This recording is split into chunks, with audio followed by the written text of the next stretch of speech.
Nunca pensé que mi propia sangre pudiera traicionarme tan profundamente. Encontrar esa factura se sintió como un puñetazo directo al pecho, una cirugía que nunca me hicieron, cargada a mi nombre. La traición me cortó más profundo que cualquier cuchillo. Hoy voy a contarles algo que nunca pensé compartir, y si por un segundo esto les resulta familiar, solo les pido que le den me gusta a este video y se suscriban. Me ayudará a seguir abriendo mi corazón. Sigo aquí sentada en mi pequeño departamento en Doctores, envuelta en el mismo suéter azul desteñido que he usado durante 3 inviernos. El olor del café viejo se mezcla con el aroma polvoso de los muebles gastados, y afuera de mi ventana, el metro rumba como un latido metálico que nunca se detiene.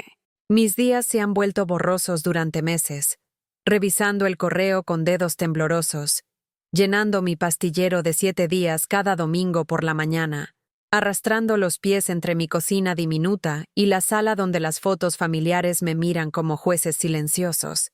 La mayoría de los días me siento invisible para ellos, completamente invisible.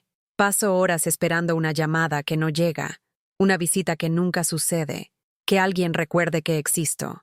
La soledad se sienta en mi pecho como una piedra pesada, a veces dificultándome respirar.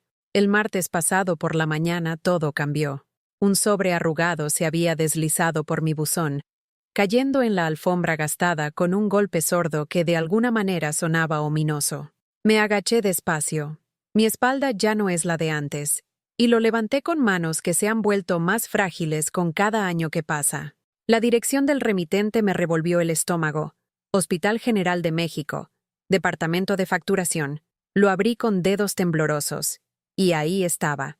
Una cuenta por 700,000 pesos. Por una cirugía de vesícula que nunca me hicieron. Realizada en una fecha cuando estaba aquí mismo, en este departamento, viendo mis telenovelas de la tarde y comiendo sopa recalentada. Miré ese papel tanto tiempo que se me nubló la vista. Mi mente regresó a la cena familiar del domingo pasado en la casa de mi hijo David en Polanco. Recordé cómo mi nuera Melissa me había sonreído, esa sonrisa extraña, demasiado dulce que nunca llegaba a sus ojos. Cómo había evitado mis preguntas sobre mi salud, cambiando el tema cada vez que mencionaba sentirme cansada o tener problemas para dormir. Me tragué mis sospechas entonces, como siempre hago. Pensé en los momentos felices que habíamos compartido, las fiestas de cumpleaños donde me abrazaba fuerte y me decía mami. Pero en el fondo, sentada ahí con esa factura fraudulenta en mi regazo, un nudo frío se apretó en mi estómago. El tipo de nudo que sientes cuando finalmente ves la verdad que has estado evitando. La luz de la tarde que entraba por mis cortinas delgadas parecía más tenue de alguna manera. Los sonidos de la ciudad, claxones, sirenas, el zumbido constante de la vida siguiendo adelante sin mí, se sentían más distantes. Estaba sola con este terrible descubrimiento, y por primera vez en años, no sabía en quién podía confiar. ¿Conocen esa sensación cuando todo su mundo se tambalea sobre su eje? ¿Cuando algo que creían era tierra firme de repente se desmorona bajo sus pies? Eso fue lo que me pasó en ese momento. 73 años, y estaba aprendiendo que las personas por las que había sacrificado todo podrían ser las mismas que me estaban destruyendo. Déjenme hablarles de esos sacrificios, porque se remontan más atrás de lo que me gusta recordar. Cuando mi esposo Pablo murió hace 8 años, podría haberme quedado en nuestra casita en la Roma Norte. Podría haber mantenido el jardín que él amaba, el tallercito donde construía casitas para pájaros, el patio donde veíamos las tormentas llegar desde Xochimilco. Pero David estaba batallando. Su matrimonio con Melissa pasaba por momentos difíciles, el dinero estaba escaso, y mis nietos necesitaban estabilidad, así que vendí todo. Nuestra casa, las herramientas de Pablo, la mayoría de nuestros muebles. Me mudé a este departamento apretado cerca de la Condesa para estar cerca de ellos, para ayudar como pudiera. El lugar huele a los cigarros del inquilino anterior, y los vecinos de arriba pisotean a todas horas, pero me dije que era temporal, solo hasta que la familia se pusiera de pie. Eso fue hace 8 años. 8 años vertiendo mis cheques mensuales del IMSS en sus problemas. 8 años cocinando sus platillos favoritos, cuidando a mis nietos cuando necesitaban niñera, prestando dinero que nunca se devolvía. 8 años siendo la red de seguridad que nunca descansaba. Recuerdo la llamada que empezó todo. La voz de David estaba espesa de desesperación cuando dijo: «Mami, no podemos pagar la hipoteca este mes. El banco amenaza con el embargo». Podía escuchar a Melissa llorando en el fondo, a mis nietos preguntando qué pasaba. ¿Qué iba a hacer? ¿Dejar que mi familia perdiera su hogar? Así que envié el dinero. 60,000 pesos de la pequeña cuenta de ahorros que Pablo y yo habíamos construido durante 40 años de matrimonio. Se suponía que era un préstamo, pero la palabra pago nunca volvió a surgir. Cuando necesitaron ayuda con reparaciones del coche 3 meses después, envié otros 40,000. Cuando la pequeña Emma necesitó brackets, cubrí el enganche. Cuando Tommy quiso entrar al equipo de béisbol, pagué las cuotas. Cada vez me decía que esto era lo que hacían las familias. Esto era amor en acción. Pero las llamadas de agradecimiento se hicieron más cortas, las visitas menos frecuentes. Las cenas familiares se volvieron obligaciones que parecían soportar más que disfrutar. Empecé a notar cómo Melissa revisaba constantemente su teléfono cuando yo hablaba, cómo David encontraba excusas para salir por llamadas importantes que no podían esperar. El punto de quiebre debería haber llegado en Nochebuena. Había pasado 3 días cocinando todos sus platillos favoritos: el mole poblano de mi madre, el bacalao que Pablo solía hacer, pay de manzana casero con helado de vainilla. Puse la mesa con mi vajilla buena, la que mi abuela trajo de Puebla, y esperé. La cena debía empezar a las 8. Llegaron a las 11:30, sin disculpa, sin explicación. Melissa se quejó de que la comida estaba fría, que estaba tratando de cuidar su dieta y no podía comer la mayoría de lo que había preparado. David apenas levantó la vista de su teléfono durante toda la cena. Mis nietos, ahora de 14 y 16 años, parecían más interesados en sus dispositivos que en platicar con su abuela. Me senté a la cabecera de esa mesa, viendo a mi familia apenas tocar la comida que había preparado con tanto amor, y me sentí más sola de lo que jamás había estado en mi vida. El silencio solo se rompía por el tintineo de los tenedores y el ocasional pitido de un mensaje de texto. Cuando se fueron esa noche, llevándose tuppers de sobra sin una palabra de agradecimiento, me quedé en mi cocina rodeada de platos sucios y me pregunté cuándo me había convertido en tal carga para las personas que más amaba. Pero les busqué excusas. «Están ocupados», me decía. «La gente joven de hoy tiene tantas presiones. Solo estoy siendo demasiado sensible, demasiado necesitosa». Reprimí el dolor y seguí dando. Seguí esperando. Seguí creyendo que el amor eventualmente sería devuelto. Las señales de alarma llegaron también en momentos pequeños, como cuando estuve enferma de gripa durante una semana, con fiebre de 40 grados, y nadie me revisó. Doña Rosa Ramírez de enfrente, una mujer que apenas conocía entonces, me trajo caldo y se aseguró de que tuviera medicina. Mi propio hijo ni siquiera sabía que estaba enferma hasta que lo mencioné 2 semanas después. O la vez que me caí en mi baño y no pude levantarme por 20 minutos. Me quedé ahí en las baldosas frías, mi cadera gritando de dolor, preguntándome si así terminaría, sola e indefensa en un departamento pequeño del lado equivocado de la ciudad. Cuando finalmente logré llamar a David, dijo que vendría a verme más tarde. Más tarde se convirtió en 3 días. Las señales estaban todas ahí, pero seguí pintándolas con esperanza y negación. Seguí creyendo que la familia significaba algo, que los años de sacrificio importarían, que el amor ganaría al final. Era una tonta cansada, sola y generosa. La verdad sobre la factura de la cirugía fue como una grieta en una presa. Una vez que apareció, todo lo demás empezó a inundarse. Todas las veces que Melissa había preguntado sobre mis tarjetas del seguro médico, alegando que las necesitaba para emergencias. Las veces que se había ofrecido a ayudarme a organizar mis papeles, luego revisaba mis archivos con sospechosa minuciosidad. La forma en que había insistido en agregar su nombre a mis formularios de contacto de emergencia en el consultorio del doctor. Pensé que estaba siendo útil, cariñosa, cuidando a su suegra anciana que a veces olvidaba cosas o se confundía con la jerga médica. Pero sentada ahí con esa factura fraudulenta en mis manos, me di cuenta de que había estado construyendo un caso, aprendiendo mi información personal, ganando acceso a mi identidad, posicionándose para usar mi seguro para procedimientos de los que no sabía nada. La traición era completa y devastadora. No se trataba solo de dinero, aunque 700,000 pesos representaban casi un año de mis pagos del IMSS. Se trataba de confianza destrozada, amor manipulado, lazos familiares retorcidos en algo feo y depredador. Se trataba de descubrir que la persona a quien había dado la bienvenida a mi corazón, que me decía mami y me abrazaba en los días festivos, había estado lentamente robando pedazos de mi vida. Llamé al hospital esa tarde, mis manos temblando tanto que apenas podía marcar el número. El departamento de facturación fue cortés, pero firme. Sí, la cirugía se había realizado. Sí, mi seguro había sido cargado. No podían discutir detalles debido a las leyes de privacidad, pero podían confirmar que alguien usando mi nombre e información del seguro había recibido el procedimiento 6 meses antes. 6 meses atrás. Traté de recordar dónde estaba, qué estaba haciendo. Era marzo, todavía frío y gris en la Ciudad de México. Recordé pasar la mayor parte de ese mes en este departamento, lidiando con una tos persistente que no se quitaba. Melissa había insistido en que me quedara en casa, evitara lugares concurridos como hospitales o clínicas donde podría agarrar algo peor.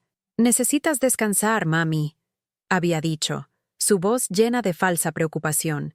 «Déjanos manejar todo lo demás». Mientras yo estaba en casa descansando, alguien estaba en el Hospital General usando mi identidad para obtener atención médica gratuita. La ironía era aguda y amarga. Mientras yo sufría sola con mi tos, temerosa de ser una carga al pedir ayuda para llegar al doctor, alguien más estaba recibiendo 700,000 pesos en cirugía con mi seguro. Las lágrimas llegaron entonces, silenciosas y calientes, corriendo por mis mejillas mientras me sentaba en mi sillón deshilachado. La traición cortaba más profundo que cualquier dolor físico que hubiera experimentado. Esta no era una extraña que había robado mi identidad a través de algún crimen aleatorio. Esta era familia. Esta era alguien que se sentaba en mi mesa, que conocía mis flores favoritas y las historias de mi difunto esposo. Alguien que había tomado mi mano durante el funeral de Pablo y prometido que superaríamos el dolor juntas. Dejé caer la factura y escuché algo quebrarse. Mi tacita de té, la delicada porcelana con rositas que Pablo me había regalado para nuestro 20º aniversario, yacía en pedazos en el piso de duela. El sonido resonó en mi pequeño departamento como un disparo, agudo y final. Miré los fragmentos rotos y vi a mi familia reflejada en ellos. Hermosa una vez, pero irreparablemente dañada. Por primera vez en años, pensé en alejarme, en cortar lazos, cambiar mi número de teléfono, mudarme a donde no pudieran encontrarme. La idea me aterrorizó y me emocionó en igual medida. ¿Cómo se sentiría despertar sin temer las llamadas pidiendo dinero? ¿Cómo sería cenar sin preguntarme si estaba siendo demasiado necesitada al llamar para compartir mi día? ¿Cómo se vería la libertad a los 73 años? Pero el miedo me arañaba desde todas las direcciones. ¿Qué tal si hablar significaba perder la poca conexión que aún tenía con mis nietos? ¿Qué tal si David escogía el lado de Melissa, como había hecho tantas veces antes? ¿Qué tal si terminaba completamente sola, sin familia en absoluto? La idea de enfrentar mis años restantes en total aislamiento parecía peor que aceptar la manipulación y las mentiras. Limpié la tacita rota con manos temblorosas, cada fragmento un recuerdo de tiempos más felices. Guardé las fotos familiares que habían estado observándome desde la repisa, sus caras sonrientes ahora sintiéndose como burlas. Por primera vez en décadas, me miré en el espejo del baño y realmente me vi, no como madre o abuela, sino como mujer, una mujer cansada, explotada, olvidada que merecía algo mejor. Esa noche tomé una decisión que cambió todo. Decidí defenderme. A la mañana siguiente, llamé a David. Mi voz era apenas un susurro cuando dije, «Necesitamos platicar». Encontré algo. El silencio del otro lado se extendió como un abismo entre nosotros. Finalmente, suspiró y accedió a venir esa tarde. Cuando llegó, Pude ver la culpa escrita en toda su cara antes de que le mostrara la factura. Él sabía, tal vez no los detalles, pero sabía que algo estaba mal. «Mami, ¿de qué se trata esto?», preguntó, tratando de sonar casual pero fallando miserablemente. Le di la factura sin decir palabra. Lo vi palidecer. Vi su boca abrirse y cerrarse como un pez boqueando por aire. El silencio se extendió entre nosotros, pesado con años de verdades no dichas. «¿Sabes de esto?», pregunté, mi voz más firme de lo que me sentía. Su cara se retorció, negación mezclándose con confusión y algo que podría haber sido pánico. «Mami, estás cometiendo un error. Esto tiene que ser algún tipo de error. Tal vez olvidaste haber tenido la cirugía. Ya sabes cómo ha estado tu memoria últimamente». La manipulación me golpeó como una bofetada. Aquí estaba mi propio hijo, sugiriendo que estaba perdiendo la razón en lugar de admitir lo que ambos sabíamos que era cierto. Sentí algo frío y duro asentarse en mi pecho, reemplazando la calidez que siempre había sentido al mirar su cara. «Nunca me han operado de la vesícula, David. Nunca he tenido problemas de vesícula. Esto pasó mientras estaba en casa con esa tos. ¿Recuerdas? Cuando Melissa insistió en que me quedara lejos de los hospitales». Miró hacia otro lado, viendo por mi ventana hacia las vías del metro. «Tal vez alguien robó tu identidad. Les pasa a los viejitos todo el tiempo». La forma en que dijo «viejitos» dolió, como si fuera una tonta decrépita que no podía llevar el control de su propia vida. Como si mi edad me hiciera automáticamente sospechosa, poco confiable, confundida. Vi qué fácil sería para él descartar todo lo que dijera, pintarme como una anciana paranoica imaginando conspiraciones. Fue entonces cuando Melissa entró sin tocar, usando la llave extra que le había dado para emergencias. Se veía perfectamente arreglada, su cabello güero peinado y su maquillaje impecable, como si fuera a una junta de negocios, en lugar de confrontar a su suegra sobre fraude de seguros. «¿De qué se trata todo este drama?», preguntó, su voz goteando falsa preocupación. Vio la factura en las manos de David y su expresión apenas parpadeó, pero capté el destello de cálculo en sus ojos. «Alguien usó mi seguro para operarse», dije, observando su cara cuidadosamente. $700,000 pesos en cirugía que nunca me hicieron. La risa de Melissa fue ligera y desdeñosa. «Ay, querida, te estás imaginando cosas. Solo estás confundida. Este tipo de cosas pasan cuando la gente envejece. Olvidan cosas, confunden fechas, crean historias para llenar los vacíos». Ahí estaba otra vez. Ese tono condescendiente, esa suposición de que mi edad me hacía poco confiable, que mis preocupaciones podían ser descartadas como divagaciones de una anciana senil. Sentí rabia construyéndose en mi pecho, caliente y pura, y más poderosa que cualquier cosa que hubiera sentido en años. «No estoy confundida», dije, mi voz volviéndose más fuerte. «Sé exactamente dónde estaba hace 6 meses. Estaba aquí, en este departamento, enferma y sola mientras mi familia me ignoraba. Y alguien estaba usando mi identidad para obtener atención médica gratuita». La máscara de Melissa se deslizó por un momento, y vi algo frío y calculador debajo. «No entiendes los sacrificios que todos hemos hecho», dijo, su voz tomando una cualidad dolida. «El estrés que hemos tenido tratando de cuidarte, tratando de asegurarnos de que estés bien. Tal vez sí te operaste y solo no lo recuerdas. Tal vez los doctores pensaron que era necesario y estuviste de acuerdo». La manipulación era impresionante. Estaba tratando de hacerme dudar de mi propia realidad, mis propias memorias, mi propia cordura. Se estaba pintando como la víctima, la nuera sacrificada cargada con cuidar a una anciana difícil y olvidadiza. Y lo peor de todo, podía ver a David empezando a creérselo. Mis nietos habían estado viendo desde el pasillo, Emma y Tommy, ahora adolescentes, que parecían incómodos con la tensión chisporroteando en mi pequeño departamento. Me miraron con expresiones que no pude leer. Lástima, quizás, o vergüenza. ¿Me veían como la abuela loca causando problemas a sus papás? ¿Ya les habían contado historias sobre mi memoria fallando, mis crecientes demandas, mi incapacidad para manejar mis propios asuntos? La realización de que podría haberlos perdido ya, que podrían verme ya a través del lente de las mentiras de su madre, Era casi insoportable. Necesito que ambos se vayan, dije quedito. Las palabras me sorprendieron tanto como a ellos. David se veía choqueado, las cejas de Melissa se alzaron, y hasta yo no podía creer que hubiera encontrado la fuerza para pedirle a mi propia familia que se fuera.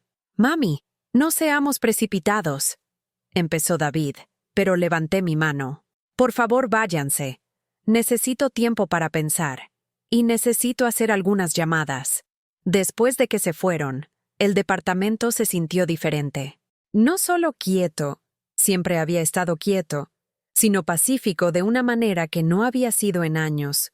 La ausencia de su juicio, su manipulación, su crueldad sutil, era como quitarme zapatos que habían estado demasiado apretados por mucho tiempo. Doña Rosa Ramírez tocó mi puerta 20 minutos después. Era una mujer pequeña con cabello plateado y los ojos más bondadosos que había visto jamás, y vivía en el departamento directamente frente al mío. Nos habíamos saludado en el pasillo, intercambiado cortesías en los buzones, pero nunca la había conocido realmente. Escuché voces altas. Dijo gentilmente: «¿Estás bien, querida?». Algo sobre su preocupación genuina.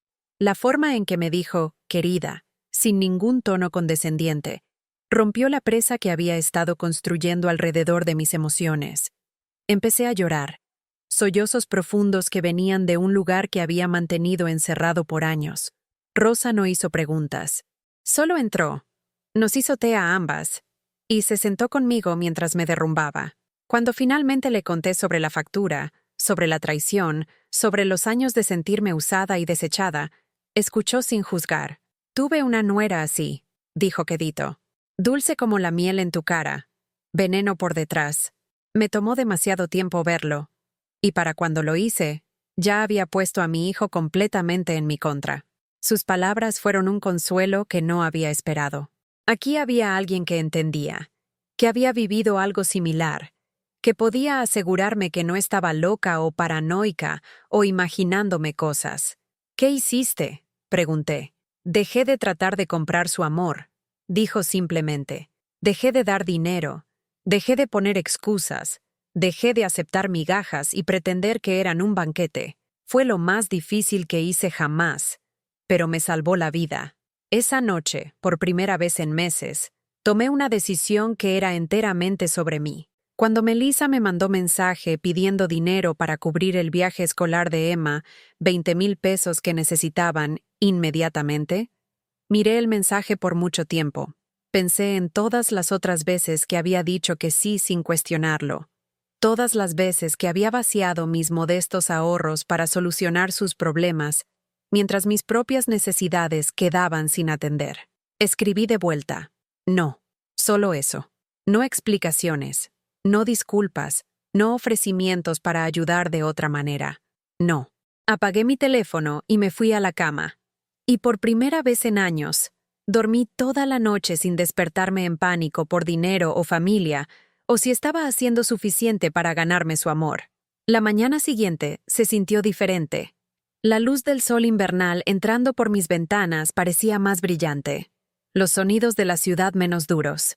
Hice café y realmente lo saboreé, en lugar de solo tomármelo por costumbre. Miré los espacios vacíos en mi repisa donde habían estado las fotos familiares y sentí alivio en lugar de tristeza. Caminé al Parque México esa tarde, algo que no había hecho en años. El aire fresco me picaba las mejillas, pero me sentí viva de una manera que había olvidado que era posible.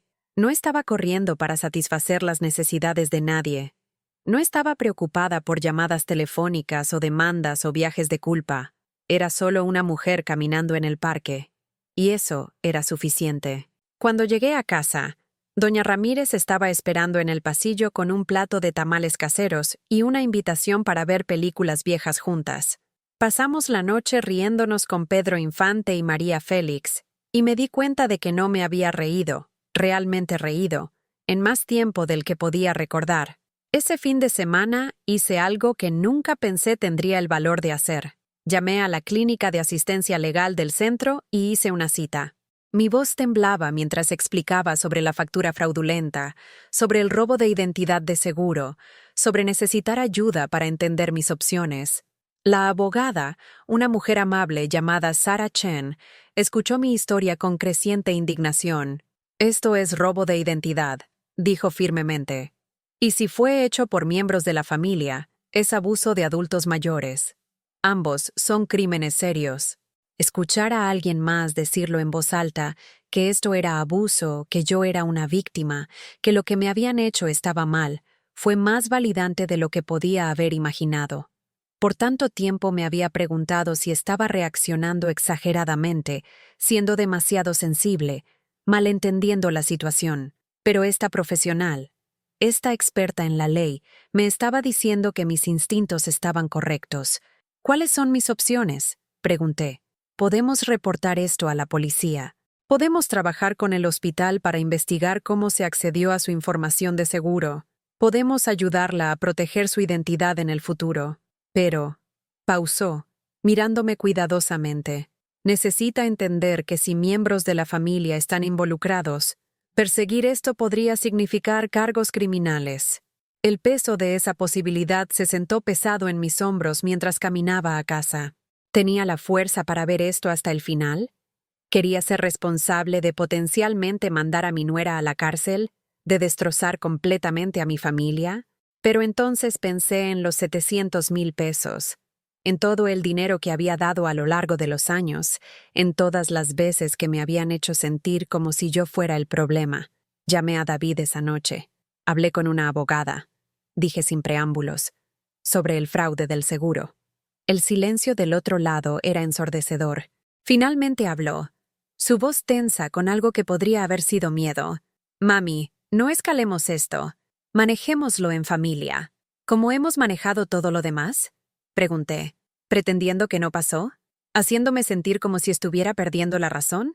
Estamos preocupados por ti, dijo, y pude escuchar a Melissa asesorándolo en el fondo. Has estado diferente últimamente. Paranoica. Tal vez deberías ver a alguien, conseguir ayuda. Ahí estaba otra vez. La sugerencia de que era mentalmente incompetente, que mis preocupaciones legítimas eran síntomas de deterioro en lugar de respuestas a traición real. La manipulación era tan suave, tan practicada, que me pregunté cuántas veces habían usado esta táctica antes. No soy paranoica, dije firmemente. No estoy confundida. No estoy perdiendo la razón. Alguien cometió robo de identidad usando mi información, y voy a averiguar quién. Colgué antes de que pudiera responder, mis manos temblando, pero mi determinación más fuerte de lo que había estado en años. La investigación se movió rápidamente una vez que las autoridades se involucraron. Las cámaras de seguridad del hospital mostraron a Melissa registrándose para la cirugía de vesícula usando mi nombre y tarjeta de seguro. Los registros telefónicos probaron que había llamado para programar el procedimiento, pretendiendo ser yo. La evidencia era abrumadora e innegable. Cuando la policía llamó para decirme que estaban listos para hacer un arresto, sentí una mezcla extraña de vindicación y tristeza. Esta era mi familia. Estas eran personas a las que había amado y en las que había confiado y por las que me había sacrificado. Pero también eran personas que me habían traicionado de la manera más fundamental posible. Melissa fue arrestada un martes por la mañana, llevada de su casa con esposas mientras los vecinos miraban desde sus ventanas. Las noticias locales cubrieron la historia. Mujer de Polanco, acusada de abuso de adultos mayores, fraude de seguros. Y de repente, mi dolor privado se convirtió en conocimiento público. David llamó esa tarde, su voz espesa de enojo y desesperación. ¿Ya estás contenta?, demandó. Destruiste a nuestra familia. Los niños están devastados. Melissa podría ir a prisión. ¿Cómo pudiste hacernos esto?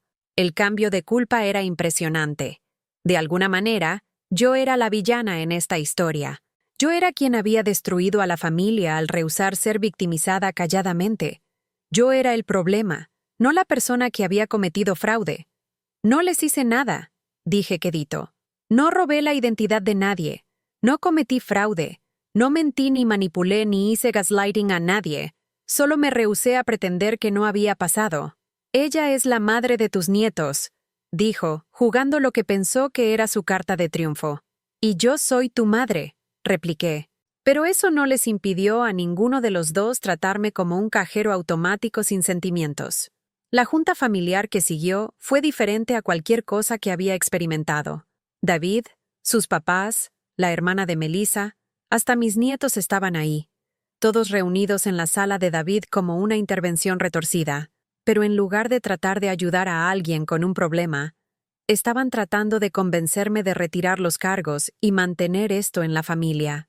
Me senté en la silla que siempre había sido mía durante las reuniones familiares, pero todo se sentía diferente ahora. Las dinámicas habían cambiado completamente. Ya no era la abuela agradecida, ya no era el toque suave con el que se podía contar para arreglar los problemas de todos.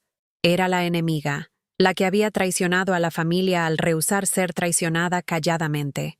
Uno por uno, probaron diferentes enfoques. El papá de David ofreció pagar restitución si iba a la policía y explicaba que todo había sido un malentendido. La hermana de Melissa pintó un cuadro de ella como víctima de depresión posparto que había cometido un error terrible. David mismo prometió que me pagarían cada peso que les había dado si tan solo hacía que esto desapareciera. Pero fue Emma, mi nieta de 16 años, quien entregó el golpe mortal. Me miró con desdén adolescente y dijo, «¿Por qué nos estás haciendo esto, abuelita? Mami cometió un error, pero estás arruinando a toda nuestra familia. ¿Ya no nos amas?» La manipulación era perfecta, porque venía de alguien a quien amaba incondicionalmente. La implicación de que amor significaba aceptar abuso, que la lealtad familiar requería que yo absorbiera comportamiento criminal sin quejas, fue entregada por una niña que había aprendido estas lecciones de sus padres. Miré alrededor de ese cuarto a caras que había amado por años, y me di cuenta de que el amor se había convertido en un arma que usaban contra mí. Cada cena navideña que había cocinado, cada cuenta que había pagado, cada sacrificio que había hecho, estaba siendo usado ahora para culparme para que aceptara una traición más, un robo más, un pedazo más de mi dignidad despojado. Me levanté despacio, mi artritis haciendo mis movimientos cuidadosos y deliberados. Saqué un sobre de mi bolsa conteniendo fotos. Fotos de todos nosotros juntos a lo largo de los años, sonriendo y riendo y viéndonos como la familia perfecta y feliz que nunca habíamos sido realmente. «Necesito que todos entiendan algo», dije, mi voz más firme de lo que había estado jamás. Los amé lo suficiente para darles todo lo que tenía. Mi dinero, mi tiempo, mi hogar, mi paz mental. Los amé lo suficiente para mudarme a un departamento pequeñito para poder estar cerca de ustedes. Los amé lo suficiente para ignorar cada bandera roja, cada señal de alarma, cada momento cuando me sentí usada y desechada. Rompí la primera foto por la mitad. El sonido agudo en el cuarto silencioso. Era una foto navideña de hace 5 años. Todos alrededor del árbol con sonrisas forzadas y regalos caros que había comprado con mi dinero de Lambs. Pero el amor tiene que ir en ambas direcciones, continué, rompiendo otra foto. El respeto tiene que ser mutuo. Y lo que me hicieron, robar mi identidad, usar mi seguro, mentirme en la cara, hacerme cuestionar mi propia cordura, eso no era amor. Eso era abuso. El cuarto estaba silencioso, excepto por el sonido de fotografías rompiéndose. Años de memorias reducidas a pedazos esparcidos. Años de relaciones unilaterales finalmente reconocidas por lo que eran. Ya no compraré su amor con mi dinero, dije, enfrentando a cada uno por turnos. Ya no aceptaré migajas y pretenderé que son un banquete. Ya no me haré más pequeña para que ustedes se sientan más grandes. Respétenme. O piérdanme. Esas son sus opciones. David empezó a protestar. Pero levanté mi mano. Terminé de hablar. Terminé de explicar. Terminé de suplicar por decencia humana básica de personas que deberían haberla dado libremente. Los cargos se mantienen. La investigación continúa. Y de ahora en adelante, si me quieren en su vida, tendrán que ganárselo de la misma manera que he estado tratando de ganarme su amor por años. Salí de esa casa por última vez, dejando atrás los restos esparcidos de fotografías y relaciones que nunca habían sido tan reales como lo había esperado. El aire de diciembre era brutal contra mi cara, pero nunca me había sentido más libre. Las semanas que siguieron pusieron a prueba mi determinación de maneras que no había esperado. El arresto de Melissa se volvió conocimiento público en nuestro barrio, y me encontré siendo el sujeto de chismes y especulación. Algunas personas me veían como una víctima que finalmente se había defendido. Otras me pintaban como una anciana vengativa que había destruido a su propia familia por dinero. La presión para reconciliarme, para perdonar, para mantener a la familia unida, vino de fuentes inesperadas. Mi párroco sugirió que el perdón cristiano requería que retirara los cargos.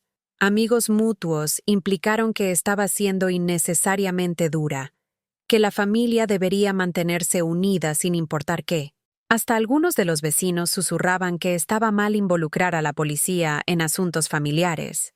Pero doña Ramírez entendía. Había vivido batallas similares con su propia familia y sabía el valor que tomaba elegir respeto propio sobre aprobación familiar. Se convirtió en mi ancla durante esas semanas difíciles, recordándome que no era responsable de las elecciones de otras personas, solo de mi propia respuesta a ellas. La verdad sobre el alcance del fraude de Melissa salió durante la investigación. La cirugía de vesícula era solo el principio. También había usado mi seguro para sesiones de fisioterapia, consultas psiquiátricas y medicamentos recetados. El robo total era cerca de 900,000 pesos esparcidos sobre 2 años. Más devastador que la pérdida financiera fue la realización de qué tan calculado había sido todo. Había investigado mi cobertura de seguro, aprendido mi información personal, hasta había llamado al consultorio de mi doctor pretendiendo ser yo para obtener detalles sobre mi historial médico. Esto no era un error desesperado o un momento de debilidad. Era un plan sistemático, a largo plazo para defraudarme. La detective que manejaba el caso, una mujer paciente llamada Detective Martínez, explicó que este tipo de abuso de adultos mayores era más común de lo que me había dado cuenta. Los miembros de familia tienen el acceso y la confianza que hacen este tipo de fraude fácil, dijo. Y las víctimas a menudo no lo reportan porque no quieren destruir las relaciones familiares. Pero las relaciones ya estaban destruidas, dije. Solo finalmente lo admití. 3 meses después del arresto de Melissa, el caso fue a corte. David contrató un abogado caro que trató de pintarme como una anciana confundida que había dado permiso para los procedimientos médicos y luego los había olvidado. Trajeron testigos de carácter que testificaron sobre la devoción de Melissa a su familia, sus luchas con la depresión, su papel como madre amorosa. Pero la evidencia era clara: imágenes de seguridad, registros telefónicos, firmas falsificadas. Todo apuntaba a fraude deliberado. Cuando fue mi turno de hablar, me paré en esa corte y conté mi historia simple y honestamente. Hablé sobre los años de apoyo financiero, el aislamiento gradual, el gaslighting que me había hecho cuestionar mi propia realidad. No estoy pidiendo venganza, le dije al juez. Estoy pidiendo responsabilidad. Lo que me pasó no fue una disputa familiar o un malentendido, fue un crimen. Y si no lo llamamos por lo que es, les pasará a otras personas mayores que confían en que sus familias las protejan, no que se aprovechen de ellas. Melissa fue sentenciada a 18 meses en prisión y ordenada a pagar restitución completa. Fue una victoria, pero se sintió vacía. Se había hecho justicia, pero mi familia seguía perdida. Mis nietos todavía me veían como la villana que había mandado a su madre a la cárcel. David todavía me culpaba por todo lo que había pasado. El día después de la sentencia, recibí un mensaje de Emma. Espero que ya estés contenta. Destruiste a nuestra familia. ¿Y para qué? ¿Dinero? ¿Valió la pena? Miré ese mensaje por mucho tiempo, sintiendo el viejo dolor familiar de ser malentendida y culpada. Pero entonces pensé en la mujer que había sido 3 meses atrás. Asustada, confundida, dispuesta a aceptar cualquier tratamiento antes que arriesgarme a estar sola. Y pensé en la mujer en que me estaba convirtiendo, alguien que se valoraba lo suficiente para exigir respeto. Escribí de vuelta. Nunca fue sobre dinero, fue sobre verdad. Te amo, y eso nunca cambiará. Pero no me disculparé por rehusar ser una víctima. No respondió, y no lo esperaba. Algunos puentes, una vez quemados, no pueden reconstruirse. Algunas relaciones, una vez envenenadas, no pueden sanarse. Estaba aprendiendo a vivir con esa realidad, a encontrar paz en mi propia integridad, aunque significara soledad. Pero no estaba tan sola como había temido. Doña Ramírez me había presentado a su círculo de amigas, otras mujeres que habían vivido vidas completas, que habían sobrevivido sus propias traiciones y pérdidas, que entendían que la resistencia se ve diferente a los 70 que a los 40. Nos reuníamos para café cada martes, jugábamos cartas las noches de viernes, y nos turnábamos cocinando para cada una cuando alguien se sentía mal. Y entonces, inesperadamente, encontré algo que nunca había tenido antes. Una pasión que me pertenecía enteramente a mí. Empezó con un volante en mi buzón sobre clases de arte para adultos mayores en el Centro Cultural de México. Siempre había amado mirar pinturas en museos, pero nunca había intentado crear ninguna yo misma. El arte parecía algo para gente talentosa, gente creativa, gente con dones naturales que nunca había poseído.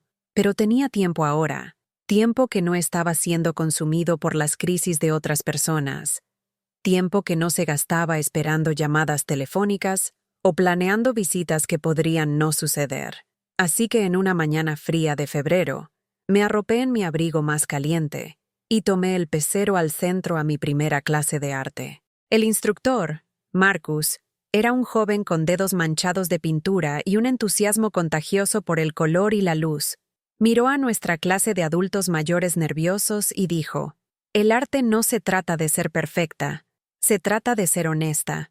Se trata de poner algo de ti misma en el lienzo y no tener miedo de lo que salga». Mi primera pintura era terrible. Un paisaje lodoso que no se parecía en nada a la escena del parque que había intentado capturar. Pero algo sobre el proceso me fascinó. La manera en que los colores se mezclaban y separaban, la manera en que las pinceladas podían transmitir emoción incluso cuando la técnica fallaba. La manera en que el lienzo aceptaba lo que fuera que le ofreciera sin juicio. Empecé yendo a clase 2 veces por semana, luego 3. Compré mis propios materiales y puse un caballete pequeñito junto a la ventana de mi sala. Pinté la vista desde mi departamento, las vías del metro cortando cielos grises de invierno, los edificios viejos de ladrillo con sus escaleras de incendio y antenas parabólicas, los vistazos del templo mayor entre las torres del centro. Mis pinturas mejoraron lentamente, pero más importante, encontré paz en el proceso. Cuando estaba mezclando colores o luchando con perspectiva, no estaba pensando en traición familiar o soledad o la incertidumbre de mi futuro. Estaba completamente presente, completamente absorbida en el trabajo de creación. Marcus notó mi progreso y me animó a intentar sujetos más desafiantes. «Pinta lo que sientes», sugirió. «No te preocupes por hacerlo bonito o realista. Solo sé honesta». Así que pinté mis emociones. Pinté la niebla gris de depresión que me había rodeado por años, usando pinceladas pesadas y colores lodosos que parecían tragarse la luz. Pinté la rabia roja de la traición, formas angulares agudas que colisionaban y se destruían entre sí en el lienzo. Pinté la soledad azul de departamentos vacíos y teléfonos silenciosos, espacios vastos llenos de nada más que añoranza. Y entonces, gradualmente, empecé a pintar esperanza. Amaneceres amarillos rompiéndose a través de nubes de tormenta. Crecimiento verde empujando a través del concreto. El brillo naranja cálido de amistad y aceptación que había encontrado con Doña Ramírez y nuestro grupo de café de los martes. 6 meses después de empezar las clases de arte, tuve mi primera pequeña exhibición en el centro comunitario. Solo 8 pinturas colgadas en paredes portátiles en un cuarto que olía a café y papel de copias, pero eran mías. Representaban mi jornada de víctima a sobreviviente, de silencio a voz, de invisibilidad a presencia.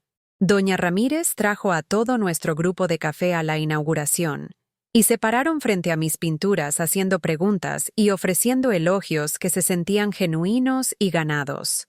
Por primera vez en mi vida adulta, estaba siendo celebrada por algo que había logrado, no por algo que había regalado. Fue entonces cuando lo vi, David, parado cerca del fondo del cuarto, viéndose incómodo pero determinado. Había venido solo, sin Melissa, quien todavía estaba cumpliendo su sentencia. Cuando nuestros ojos se encontraron, vi algo que no había visto en años. Respeto. Se acercó despacio, deteniéndose frente a mi pintura titulada Punto de quiebre, la que tenía la tacita rota en su centro, rodeada por los restos de confianza rota y esperanza abandonada. «Esto es lo que nos pasó, ¿no?», dijo quedito. Asentí, no confiando en mi voz. «Lo siento», continuó, y por primera vez en nuestra relación, la disculpa se sintió real. Sabía que algo estaba mal, pero era más fácil creer que estabas confundida que admitir que mi esposa te estaba robando. Te fallé como hijo, y lo siento. La disculpa no borró años de traición y negligencia, pero era un comienzo. Platicamos por 1 hora esa noche, realmente platicamos, sobre la familia que habíamos sido y las personas en que nos habíamos convertido.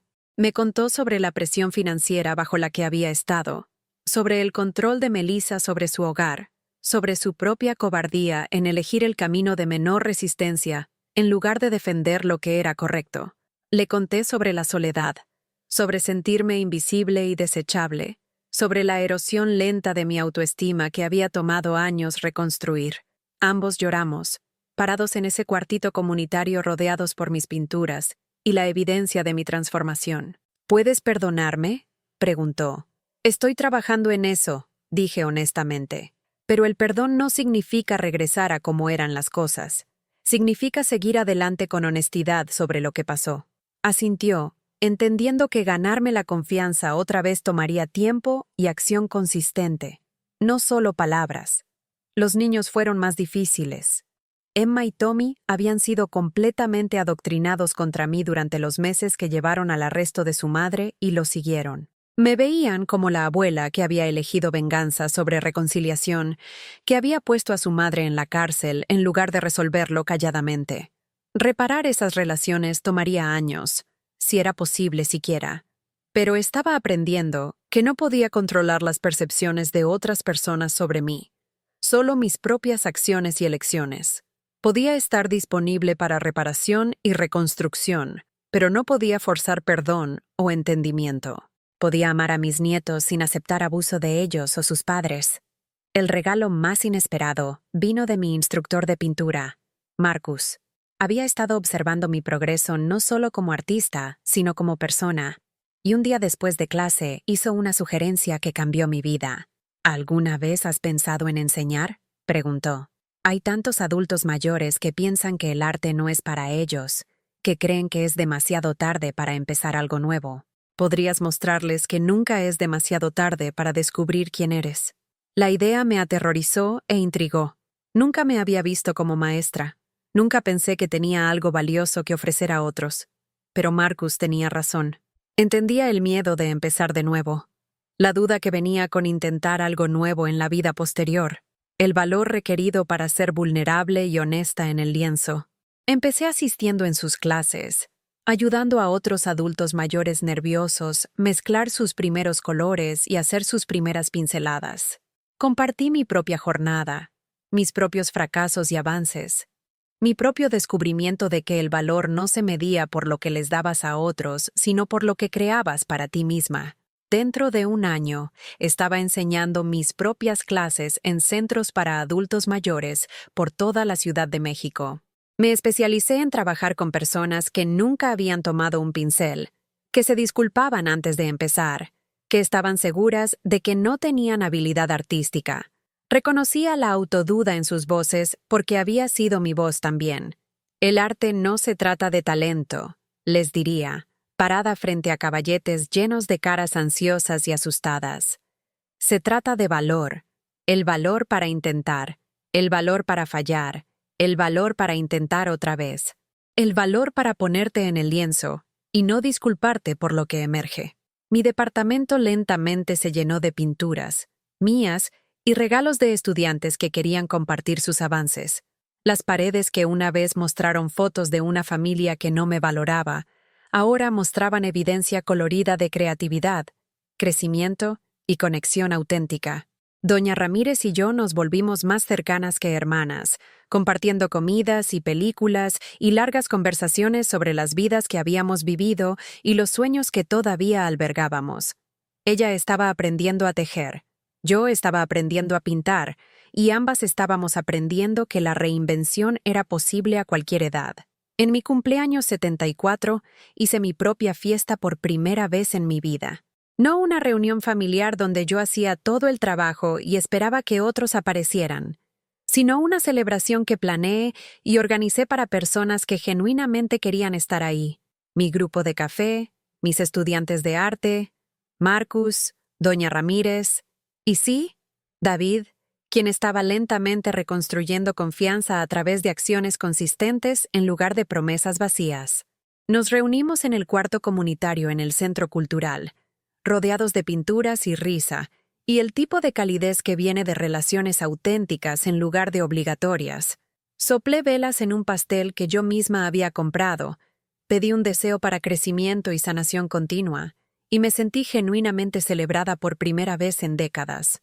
Esa noche, mientras limpiaba los restos de mi fiesta, encontré una tarjeta que una de mis estudiantes de arte había dibujado para mí. Mostraba un árbol viejo con nuevo crecimiento brotando de sus ramas, y adentro había escrito: «Gracias por enseñarme que nunca es demasiado tarde para florecer». Pegué esa tarjeta en mi espejo del baño, donde la vería cada mañana mientras me preparaba para enfrentar otro día de posibilidad en lugar de obligación. El caso legal finalmente terminó con restitución completa pagada, y Melissa completando su sentencia. Me escribió una carta desde la prisión. No exactamente una disculpa, sino un reconocimiento de que había estado mal, que había dejado que sus propios miedos financieros y sentido de derecho justificaran tratarme como un recurso en lugar de una persona. Le escribí de vuelta, no para perdonar o condenar, sino para ofrecer algo como clausura. Le conté sobre mis clases de arte, sobre descubrir partes de mí misma que nunca había sabido que existían, sobre aprender que el valor no podía ser robado o regalado, sino solo reconocido o ignorado. Cuando fue liberada, hizo un intento de reconectarse, preguntando si podíamos empezar de nuevo. Pero empezar de nuevo implicaba que lo que había pasado podía borrarse, que podíamos regresar a la vieja dinámica donde yo daba y ella tomaba. No estaba interesada en empezar de nuevo. Estaba interesada en seguir adelante, con límites, con honestidad, con respeto mutuo o para nada. 2 años después de encontrar esa primera factura fraudulenta, finalmente me sentí libre.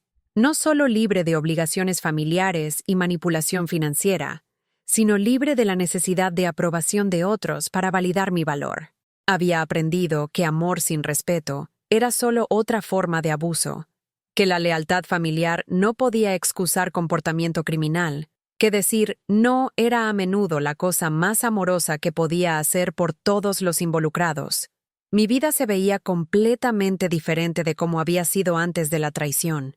Mi departamento, una vez una estación de paso donde esperaba que la familia me necesitara, se había convertido en un santuario lleno de materiales de arte y pinturas terminadas, libros que estaba leyendo por placer en lugar de escape, plantas que florecían bajo mi atención cuidadosa. Mis días tenían estructura que venía de mis propias elecciones en lugar de las demandas de otros. Clases de arte martes y jueves, café con amigas el miércoles, enseñando en el centro para adultos mayores el viernes, fines de semana tranquilos dedicados a pintar y leer, y lo que me trajera alegría. El dinero que una vez había vertido en las necesidades infinitas de mi familia, ahora estaba invertido en mi propio crecimiento y seguridad. Había abierto una pequeña cuenta de ahorros destinada para viajes, algo que nunca había tenido los recursos o el valor de considerar cuando cada peso extra iba a resolver la crisis de alguien más. David y yo mantuvimos una relación cuidadosa construida en honestidad en lugar de obligación. Me visitaba una vez al mes, no porque yo lo demandara o él se sintiera culpable, sino porque estábamos lentamente reconstruyendo una conexión basada en respeto mutuo. Estaba en terapia, trabajando a través de su propia tendencia a evitar conflicto y elegir conveniencia sobre valor. Los nietos permanecieron distantes, todavía procesando su propio trauma de las acciones de su madre y la disolución de su familia. Mandaba tarjetas de cumpleaños y regalos navideños, pero no perseguía su afecto ni trataba de comprar su amor. Si elegían tener una relación conmigo como adultos, sería basada en conexión genuina en lugar de manipulación o culpa. Algunas personas preguntaron si me arrepentía de perseguir los cargos, si pensaba que la destrucción de mis relaciones familiares valía el principio de justicia. La pregunta siempre me sorprendía porque asumía que había tenido una familia real que destruir en lugar de una colección de personas que usaban lazos familiares para justificar explotación. No destruía mi familia, explicaría. Revelé lo que realmente era. La destrucción vino de las mentiras y el robo y la manipulación, no de mi rechazo a aceptarlos calladamente. En tardes tranquilas, a veces miraba fotos viejas, no con la nostalgia dolorosa que una vez había sentido, sino con un entendimiento más claro de lo que realmente estaba viendo. Las sonrisas forzadas, las señales sutiles de mi propio agotamiento, la manera en que siempre parecía ligeramente aparte del grupo, incluso en fotos familiares. La disfunción siempre había estado ahí, solo había estado demasiado invertida en la negación para verla claramente. Ahora entendía que la mujer en esas fotos, cansada, ansiosa de complacer, perpetuamente ansiosa sobre si estaba haciendo suficiente, había estado desapareciendo lentamente bajo el peso de las expectativas de otros.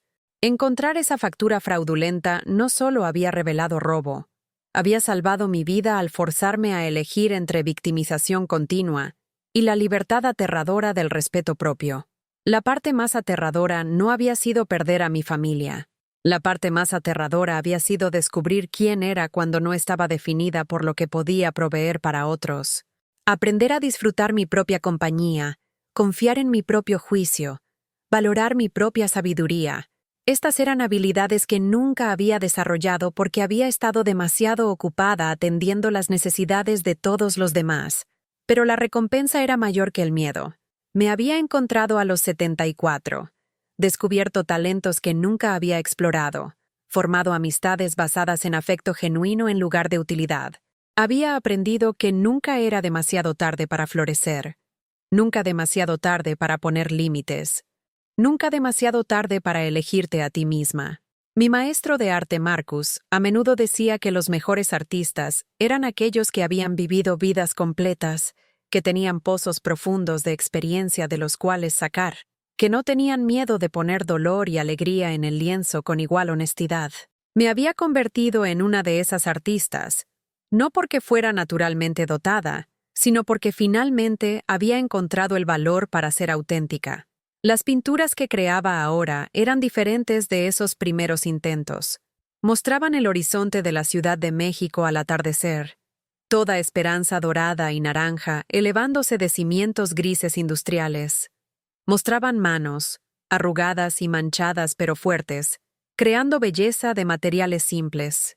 Mostraban mujeres de cierta edad riéndose juntas, probando que la amistad después de los 70 no solo era posible, sino preciosa. Pinté a doña Ramírez enseñándome a hacer tamales, sus manos pacientes guiando las mías mientras trabajábamos masa de maíz en algo nutritivo y delicioso. Pinté a mi grupo de café debatiendo política y compartiendo historias de nietos, cada cara marcada con experiencia pero brillante, con compromiso continuo con la vida. Más importante, me pinté a mí misma, no como la madre y abuela sufrida que había sido, sino como una artista con dedos manchados de pintura y ojos claros, alguien que había sobrevivido traición y emergido no amargada, sino sabia, no rota, sino bellamente remendada. Reforma publicó un artículo sobre mis clases de arte para adultos mayores, titulado «Nunca es demasiado tarde para florecer». Entrevistaron a varios de mis estudiantes, personas que habían descubierto sus propias voces creativas después de décadas de creer que no tenían nada artístico que ofrecer.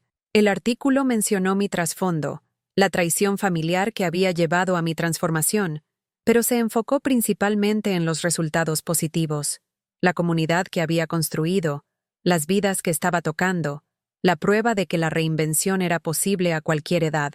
David trajo el periódico a nuestra visita mensual, orgullo evidente en su voz mientras leía extractos en voz alta. «Estoy orgulloso de ti, mami», dijo, y supe que lo decía en serio. No orgulloso de mí por perdonar y olvidar. no orgulloso de mí por hacer que nuestro drama familiar desapareciera, sino orgulloso de mí por sobrevivir y prosperar a pesar de todo lo que había pasado. Ese fue el momento en que supe que nuestra relación podría realmente ser reparable. No porque se estaba disculpando otra vez, las disculpas eran fáciles, sino porque estaba celebrando mi independencia en lugar de tratar de socavarla. En el tercer aniversario de encontrar esa factura médica fraudulenta, decidí pintar la historia. No literalmente. No estaba interesada en retratar los eventos específicos, sino emocionalmente. Quería capturar toda la jornada de traición a liberación en una sola pieza. El lienzo era más grande que cualquiera que hubiera intentado antes, y trabajé en él por meses. El lado izquierdo mostraba nubes de tormenta y rayos dentados, colores oscuros arremolinándose en patrones caóticos que sugerían confusión y dolor. El lado derecho era todo amanecer dorado, colores cálidos fluyendo hacia arriba como esperanza hecha visible. En el centro, donde la tormenta se encontraba con el sol, pinté una figura singular, una mujer parada en la intersección de oscuridad y luz, su cara vuelta hacia el calor, pero sus pies plantados firmemente en la realidad. No estaba huyendo de la tormenta, o pretendiendo que no había pasado. Estaba reconociendo tanto el dolor de su pasado, como la posibilidad de su futuro. Cuando terminé la pintura, supe que era mi obra maestra, no porque fuera técnicamente perfecta. Mi trabajo de pincel todavía temblaba a veces. Mi mezcla de color no siempre era precisa, sino porque era completamente honesta. Contaba la historia de una mujer que había descubierto que su peor traición podía convertirse en su mayor liberación. La titulé Después de la tormenta, y se convirtió en la pieza central de mi primera exhibición individual en una pequeña galería en La Condesa. La inauguración fue atendida por mi grupo de café, mis estudiantes de arte, Marcus, Doña Ramírez, David y, sorprendentemente, la detective Martínez, quien se había vuelto algo así como una amiga después de trabajar en mi caso. Mientras estaba parada frente a mi pintura esa noche, rodeada de personas que me valoraban por quien era en lugar de lo que podía proveer, sentí una completitud que nunca había experimentado antes. Había sobrevivido lo peor que podía imaginar, la traición completa de confianza familiar, y descubierto que era más fuerte de lo que jamás había sabido. Una mujer anciana se me acercó durante la recepción, estudiando Después de la tormenta, con interés intenso. «Esto me habla», dijo quedito. «Siento como si estuviera parada en esa tormenta ahora mismo». Pasé 20 minutos platicando con ella sobre su propia situación. Un hijo adulto que había estado sistemáticamente vaciando sus ahorros. Una nuera que la había aislado de amigos. Nietos a quienes les habían enseñado a verla como una carga. Era mi historia con personajes diferentes, los mismos patrones de explotación y manipulación que destruían familias desde adentro. «¿Qué hiciste?», preguntó, haciendo eco de la pregunta que una vez le había hecho a Doña Ramírez. «Dejé de hacerles fácil tratarme mal», dije. «Dejé de pretender que amor significaba aceptar abuso. Dejé de comprar su afecto con mi respeto propio». Asintió, lágrimas en sus ojos, y reconocí el miedo que una vez había sentido, el terror de elegir dignidad sobre aceptación familiar, la incertidumbre de vida sin personas que habían definido tu valor por su disposición a necesitarte. «Nunca es demasiado tarde», le dije, presionando mi tarjeta en su mano. «Puedes empezar de nuevo a cualquier edad. Puedes florecer cuando elijas plantar nuevas semillas». Esa conversación me recordó por qué mi historia importaba, porque compartirla era importante incluso cuando se sentía incómodo o autoindulgente. El abuso de adultos mayores a menudo pasaba en silencio, escondido detrás de privacidad familiar y vergüenza de víctimas. Al hablar abiertamente sobre lo que me había pasado, les estaba dando permiso a otros de reconocer sus propias situaciones y tomar acción. Empecé hablando en centros para adultos mayores y grupos comunitarios, compartiendo mi experiencia no como una víctima buscando lástima, sino como una sobreviviente ofreciendo esperanza. Hablé sobre las señales de alarma que había ignorado, las tácticas de manipulación que me habían mantenido atrapada, el momento en que había decidido elegir respeto propio sobre aprobación familiar. Las respuestas fueron abrumadoras. Docenas de personas mayores se me acercaron después de estas pláticas, compartiendo sus propias historias de abuso financiero, manipulación emocional y aislamiento sistemático por miembros de la familia. Muchos nunca le habían contado a nadie lo que estaban experimentando, temerosos de no ser creídos o de que hablar les costaría acceso a nietos que rara vez veían de todos modos. Me convertí en una defensora informal, conectando a estos adultos mayores aislados con recursos legales, grupos de apoyo y servicios de consejería. Doña Ramírez y yo empezamos un grupo de apoyo mensual para personas mayores lidiando con abuso familiar, creando un espacio seguro donde podían compartir sus experiencias sin juicio. El grupo creció rápidamente, atrayendo miembros de toda la Ciudad de México. Nos reuníamos en el cuarto comunitario en el Centro Cultural, rodeados de exhibiciones rotativas de nuestro arte, pinturas, cerámica, fotografía, manualidades. La creatividad se convirtió tanto en nuestra terapia como en nuestra resistencia, prueba de que todavía éramos vitales, todavía creciendo, todavía capaces de producir belleza a pesar de las cosas feas que nos habían hecho. La detective Martínez a veces hablaba a nuestro grupo sobre los aspectos legales del abuso de adultos mayores, ayudando a los miembros a entender sus derechos y opciones. Sara Chen, la abogada de asistencia legal que me había ayudado, se convirtió en nuestra consultora legal regular, proporcionando consejo y referencias. Marcus empezó ofreciendo sesiones de arte-terapia, enseñándonos a expresar trauma y sanación a través del color y la forma. Nos convertimos en una familia elegida de cierto tipo, personas que habían sido rechazadas o explotadas por sus familias biológicas, pero habían encontrado aceptación y apoyo entre nosotros. La ironía no se me perdía que había encontrado mi familia más verdadera después de ser expulsada de la original. Estas personas valoraban mi sabiduría, celebraban mis logros y respetaban mis límites. No me amaban por lo que podía darles financieramente, sino por quien era como persona, complicada, herida, resistente y todavía creciendo. 5 años después de encontrar esa factura fraudulenta, celebré mi cumpleaños 78 rodeada de esta familia elegida. La fiesta se llevó a cabo en la galería donde había tenido mi primera exhibición, ahora mostrando obras de varios miembros de nuestro grupo de apoyo. Todos habíamos descubierto que la creatividad florecía bellamente en el suelo de supervivencia, que el arte podía transformar dolor en algo significativo y hermoso. David estaba ahí, junto con Emma, quien ahora tenía 21 años y empezaba a entender las complejidades de lealtad familiar versus permitir abuso. Había empezado haciendo preguntas sobre lo que realmente había pasado, haciendo su propia investigación sobre abuso de adultos mayores y explotación financiera. Nuestra relación todavía era frágil, todavía cuidadosa, pero estaba basada en honestidad en lugar de obligación. Tommy permaneció distante, todavía enojado sobre el encarcelamiento de su madre y la disolución de la familia. Acepté que algunos puentes podrían nunca reconstruirse, que algunas relaciones eran bajas de decir verdades necesarias. Podía amarlo sin requerir su entendimiento o perdón. Melissa había estado fuera de prisión por 2 años, vuelta a casar con un hombre que no conocía nuestra historia familiar, viviendo en un estado diferente con una identidad nueva cuidadosamente construida. David recibía mensajes esporádicos de ella, peticiones de información sobre los niños, intentos de reescribir historia y minimizar su papel en la destrucción de nuestra familia. Ya no se involucraba con estas propuestas, habiendo aprendido en terapia que algunas personas eran incapaces de responsabilidad genuina.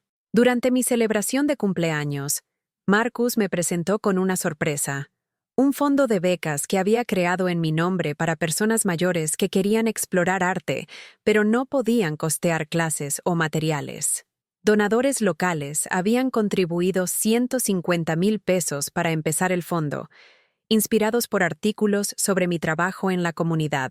Has mostrado a tanta gente que nunca es demasiado tarde para descubrir quién eres, dijo en su discurso de presentación. Este fondo ayudará a otros a seguir el camino que has abierto. Parada frente a ese cuarto lleno de amigos y partidarios, me sentí abrumada de gratitud, no solo por sus regalos y reconocimiento, sino por la jornada que me había traído a este momento. La traición que una vez se sintió como el fin de mi mundo había sido realmente el principio de mi vida real. Mientras miraba alrededor a caras que se habían vuelto queridas para mí, al arte que contaba historias de supervivencia y transformación, a una comunidad construida en respeto mutuo en lugar de manipulación, entendí algo profundo sobre la resistencia. No sobrevivimos trauma pretendiendo que no pasó o minimizando su impacto. Sobrevivimos integrando la experiencia en una narrativa más grande de crecimiento, significado y propósito. Mi historia no se trataba de un final perfecto donde todos se reconciliaron y se aprendieron lecciones por todos lados.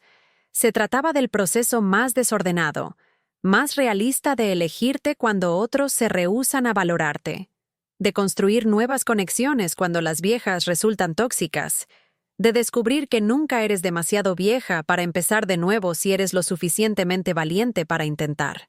Esa noche, después de que terminó la fiesta y se abrieron los regalos, y el último amigo se había ido a casa, me senté en mi departamento, ya no apretado y deprimente, sino cómodo y lleno de evidencia de una vida bien vivida.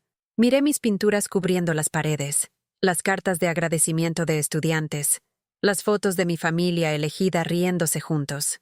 Pensé en la mujer que había sido 5 años antes, asustada, confundida, dispuesta a aceptar cualquier tratamiento antes que arriesgar estar sola. Parecía una persona diferente ahora, alguien por quien sentía compasión, pero ya no reconocía como yo misma. La transformación no había sido fácil o rápida, pero había sido completa. Abrí mi laptop y empecé escribiendo un email a la mujer que me había abordado en mi primera exhibición, la que se había visto en mi pintura de tormenta. Se había unido a nuestro grupo de apoyo, dejado su situación abusiva y empezado tomando clases de arte a los 79 años.